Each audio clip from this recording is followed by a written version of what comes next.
இப்போ இந்த ஃப்ராடு ரோகிணி இந்த பார்லர் அம்மாக்காக தான் என்னை விட்டுட்டு போய் அங்கே உட்காந்துருந்துருக்க.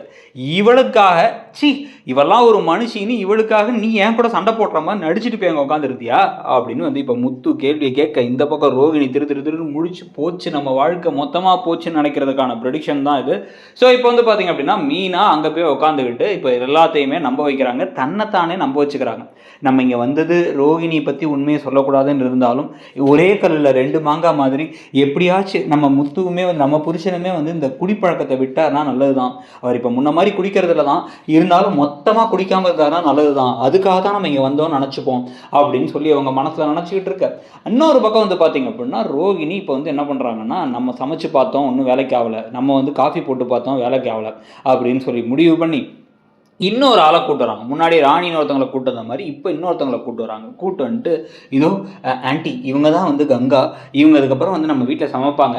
ஏற்கனவே மகேஸ்வரி வீட்டில் சமைச்சிட்டு இருந்தவங்க தானா வீட்டு க்ளீனிங்லாம் பண்ணிருந்தாங்களாம். ஆனால் வந்து இப்போ மகேஸ்வரி வீட்டில் வந்து இப்போதைக்கு ஆள் தேவையில்லைன்ட்டா மகேஸ்வரி, அதனால தான் அவங்களை இங்கே கூட்டு வந்திருக்கேன். நல்லா நம்ப தகுந்த மாதிரி ஒரு ஆள் தான், நல்லா சமைப்பாங்க ஆன்ட்டி, இதுக்கப்புறம் இவங்களே பார்த்துப்பாங்க அப்படின்னு சொல்ல முதல்ல வந்து இப்போ வீட்டில் எல்லாருமே வந்து இதெல்லாம் எதுக்குமா அப்படின்னா வந்து சம்பளம் ரொம்ப கம்மி ஆன்ட்டி, அதை நான் கொடுத்துக்கிறேன் கவலைப்பட ஆன்ட்டி அப்படின்லாம் வந்து பேச அப்போ சரிமா அப்படின்னு வந்து இப்போ வந்து இப்போ உட்காந்துருக்காங்க விஜயா. இதுக்கு நடுவில் ஆனால் வந்து அந்த கங்காவுமே நல்லா சமைச்சு போட பார்த்தா சாப்பாடு நல்லா இருக்குது, அதே சமயத்தில் காஃபியும் நல்லா இருக்குது அப்படின்னா இதுக்கப்புறம் எதுக்குமா அந்த மீனா, நமக்கு மீனா நல்லா ருசியாக சமைப்பான ஒரு விஷயம் தான் யோசிச்சுட்டு இருந்தோம், இதுக்கப்புறம் அந்த மீனா நமக்கு தேவையில்லை அப்படின்னு வந்து இப்போ மனோஜும் பேச ஆரம்பிக்கிறார். இதெல்லாம் வந்து ஸ்ருதிக்கு செம்ம கடுப்பை கொடுக்குது. ஸ்ருதி என்ன பண்ணுறாங்க, மீனாவை கால் பண்ணி நீ விசாமல் அங்கே போய் உட்காந்துக்கிட்ட, ஆனால் வந்து உங்களுக்கு உங்கள் பிளேஸே ரீப்ளேஸ் பண்ணிட்டாங்க, இங்கே ஆல்ரெடி வந்து நீங்கள் இல்லாட்டி என்ன உங்களுக்கு பதிலாக மீனா இல்லைனா வந்து இப்போ இந்த கங்கா எல்லாத்தையும் பார்த்துப்பாங்கன்னு அவங்கள கூப்பிட்டு வந்து அவங்கள வந்து ரோகிணியே வேலைக்கு ஆளாகவும் வச்சுட்டாங்க. அதனால் வந்து இப்போ சாப்பாட்டுக்கும் பிரச்சனை இல்லாமல் இருக்குது. உங்களை நினச்சி கவலைப்படுற ஒரே ஆள் உங்கள் புருஷன் முத்து மட்டும்தான், குடிச்சிட்டு கிடக்கிறாரு அவர் அப்படின்னு வந்து பேச இந்த சமயத்தில் தான் வந்து செல்வம் முத்துக்கிட்ட ஒரு ஐடியா கொடுக்குறாரு. அதாவது இனிமேல் குடிக்க மாட்டேன் அப்படின்னு சொல்லிட்டு வந்து நீ வந்து அதுக்கு பதிலாக ஒரு விஷயத்தை செஞ்சால் கரெக்டாக இருக்கும் அப்படின்னு சொல்ல அது என்ன விஷயமா இருக்கும் அப்படின்னு அவர் யோசிச்சு பார்த்தா பேசாமல் நீ சாமிக்கு மாலை போட்டுரு அப்படிங்கிற மாதிரி விஷயத்த சொல்கிறார். மாலை போட்டு பாரு நம்ம குடிக்க மாட்டேன்னு உனக்கு நம்பிக்கை இருக்குல்ல, இப்போ கூட்டம் வா அப்படின்னு சொல்லிடலாம் அப்படின்னு ஒரு ஐடியாவை கொடுக்க முத்துவும் என்ன பண்ணுறாரு, மாலை போட்டுடலாம் அப்படின்னு கிளம்பி நேராக கோயிலுக்கு போகிறார். ஸோ கோயிலுக்கு போய் மாலையெல்லாம் போட்டலான்னு முதல்ல யோசிச்சுட்டு முதல்ல வந்து சுத்தபத்தமாக இருப்போம் முதல்ல அப்படின்னு எல்லாம் பிளான் பண்ணிகிட்டு இருக்கும்போது வந்து பார்த்தா அங்கே ரோகிணியுடைய அம்மாவை பார்க்குறாரு. ரோகிணியோட அம்மாவை பார்த்தா அவங்க என்ன பண்ணுறாங்க அப்படின்னா வந்து சாமி கும்பிட்டுருக்காங்க சத்தமாக. சாமி கும்பிட்டு என் பொண்ணோட வாழ்க்கையை எப்படியாச்சும் காப்பாற்றிடு, என் பொண்ணை வந்து இப்போ பற்றி உண்மை இந்த மீனாவுக்கு வேறு தெரிஞ்சு போச்சு அப்படின்னு பேச கரெக்டாக அவங்க கிட்டக்க போய் அவங்கள கூப்பிடலான்னு நினச்சவங்களுக்கு இதெல்லாம் கேட்குது, அவர் பேசுறது கேட்குது. கேட்கும் பொழுதே வந்து டக்குன்னு ஒழிஞ்சிட்டு என்ன ஏதோ பொண்ணோட வாழ்க்கையை காப்பாற்றி மீனாவுக்கு தெரிஞ்சிருச்சுன்னு சொல்கிறாங்க அப்படின்னு யோசிச்சுட்டு இருக்காங்க. அப்போ மகேஸ்வரி வேறு, அப்போ அவங்களும் சாமி கும்பிட்டு அங்கே வேறு வந்ததுக்கப்புறமா அவங்க உட்காந்துருக்காங்க. சரி கொஞ்சம் நேரம் கோயிலில் உட்காந்துட்டு தானே போகணும் அப்படின்னு உட்காந்துருக்கும் பொழுதே வந்து இந்த பேச்சு வருது.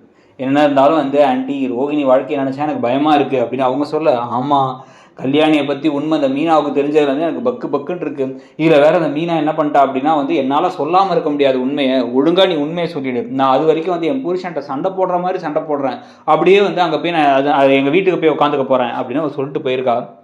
அவள் எத்தனை நாள் பிரிஞ்சிருக்க போகிறா, என்றைக்கு இருந்தாலும் முத்து பிரிஞ்சு மீனாவால் இருக்க முடியாது.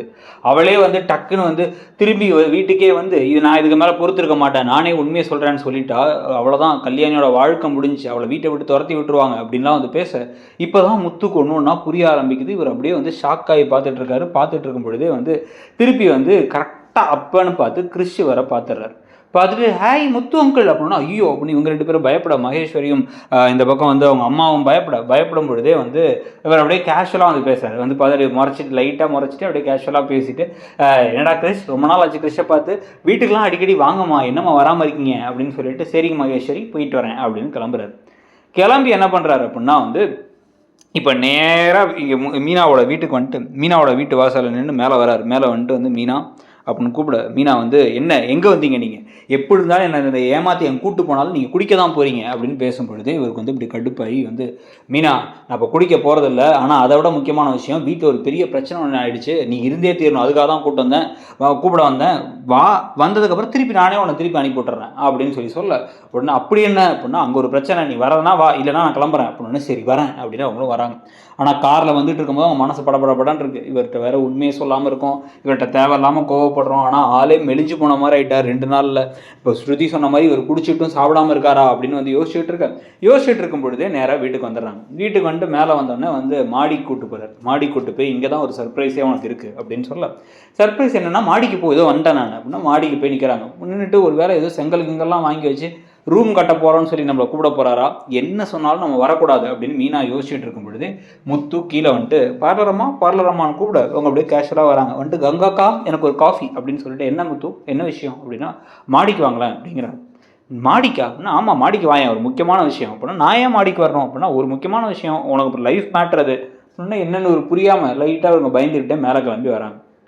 மேலே வந்த உடனே ரோஹிணி அங்கே மேலே வந்து மீனா இருக்கிறத பார்த்து ஷாக்காக, மீனா வந்து நான் எதுவும் சொல்லலைன்னு தலையாட்டும் பொழுதே வந்து முத்து அப்படியே வந்துட்டு, அப்புறம் என்ன மீனா எப்போ வந்து நீ வந்து வீட்டுக்கு திருப்பி வரப்போகிற அப்படின்னா, நான் வீட்டுக்கு இப்போ வரமாட்டேன்னு சொல்லிட்டேன்ல அப்படின்ற போதே இவங்களுக்கு பயம் வந்துருச்சு. இவருக்கு எதுவும் தெரிஞ்சிருக்குமோ அப்படின்ட்டு போது, நீங்கள் குடிக்கிறத நிறுத்துற வரைக்கும் நான் அந்த வீட்டு பக்கம் வரமாட்டேன், எனக்கு ஒரு குடிக்கார புருஷன் வேணாம் அப்படிங்கிற மாதிரிலாம் அவர் பேசிக்கிட்டு இருக்கும் பொழுது, ஓ அப்போ அதுக்காக தான் நீ போன அப்படி தானே அப்படின்னா, ஆமாம் அதுக்காக தான் போனேன், வேறு எதுக்காக போகிறேன், அப்போ நீ வந்து கல்யாணிக்காக போகலை அப்படிங்கும் போது இங்கே பக்கம் அப்படி முகத்தில் ரத்தமெல்லாம் வெளியே போய் அப்படியே ஷாக்காகி நின்று பார்க்குறாங்க. இந்த பக்கம் திரும்பி, என்னது கல்யாணிக்கா அப்படின்னு சொல்லி இப்போ வந்து இவங்க பார்க்கும் பொழுது அந்த பக்கம் ரோகிணி வாயை பிழக்கும் பொழுது, கல்யாணியா யார் கல்யாணி, எனக்கு கல்யாணி யாரையும் தெரியாதே அப்படிங்கும் போது, இந்த பின்னாடி நிற்குது இந்த ரோகிணி என்கிற கல்யாணி என்கிற பார்லர் அம்மா, அவளுக்காக போலையா நீ அப்படிங்கும் போதே ஷாக் ஆகிட்டாங்க இவங்க. இப்போ தான் அவங்க அம்மா மகேஸ்வரிகிட்ட பேசுகிறத ஃபுல்லாக நான் கேட்டு வந்தேன். அப்போ அவங்க பொண்ணு தான் வந்து இந்த பொண்ணு அப்படின்னா, அப்போ மலேசியாவே இந்த பொண்ணு கிடையாது, அதனால தானே இங்கே இருக்குது அப்படிங்கும் பொழுது வந்து இவங்க ஷாக் ஆகிட்டு, அப்போ நீ தான் கிறிஷோட அத்தையா அப்படின்னு கேட்குறாரு முத்து.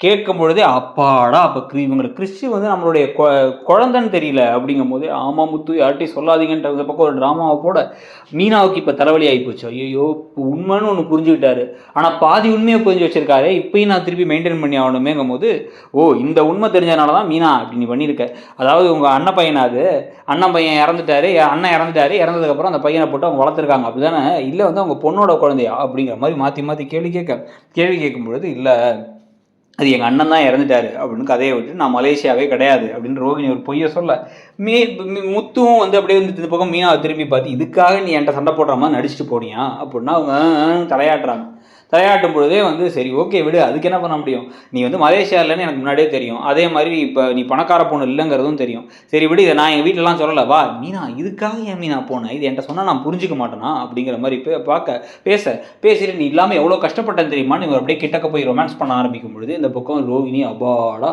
முக்கியமான ட்விஸ்ட்டை தெரிஞ்சுக்காமல் இந்த பாதி உண்மையை தான் அவர் தெரிஞ்சு வச்சிருக்காரு அப்படிங்கிற மாதிரி வந்து இப்போ அவங்க வந்து இவர் முடிவு பண்ணிக்கிறாங்க. முடிவு பண்ணதுக்கப்புறமா நேராக கிளம்பி கீழே வந்து திருப்பி முத்து, நான் இனிமேல் மீனா வந்துட்டா அப்படின்னு சொல்லி கங்காக்காவுக்கு டாட்டா பை சொல்லி அனுப்பிவிடலாங்களா, இல்லை கங்காக்கா இனிமேல் நானும் உங்களுக்கு சம்பளம் கொடுக்குறேன், என் ஒய்ஃப் இனிமேல் வேலைலாம் செய்ய மாட்டா அப்படின்னு சொல்ல போகிறாங்கிறத பார்க்கணும்.